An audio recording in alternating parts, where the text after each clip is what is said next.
Okay, sino pong palaban dyan? Meron po tayong palaban dito. Laban ng pool. Dito lang po yan sa Sampaloc. Tara si Gagay. Panoorin natin si Gagay. Paano tumira ang walang kiwal. Kita mo naman kung paano tumira. Talagang may kiwal yung tira ni Gagay. Lakas ang pektos. Parang lumalabas yung mga dragon ni Rega kada titira si Gagay. Ito, panoorin mo. Titira. Parang mga agat. Yung mga ano dyan, gusto lumaban, PM lang kayo, DM lang ako. Lalaban natin yan kay Master Gagay, the morning vampire, ang mamang kalawit. Kita ang kondisyon yan. Lovers lang para sa mga gusto lumaban kay Gagay, the morning vampire. Ayan o. Dami mong girl. Okay, grrr. Kita mo naman.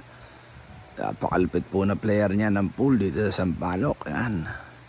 Si Gagay, ang morning vampire. Ayan o. Ito mo mga tipaan ng mukha yan. Ilatya pala ng mukha. Talagang, pak o. Plakado. Garrang. Tiga mo yan. Tira. Magugulat pa yan. Sige na. Please like and share and subscribe para sa mga more videos, funny videos natin dyan.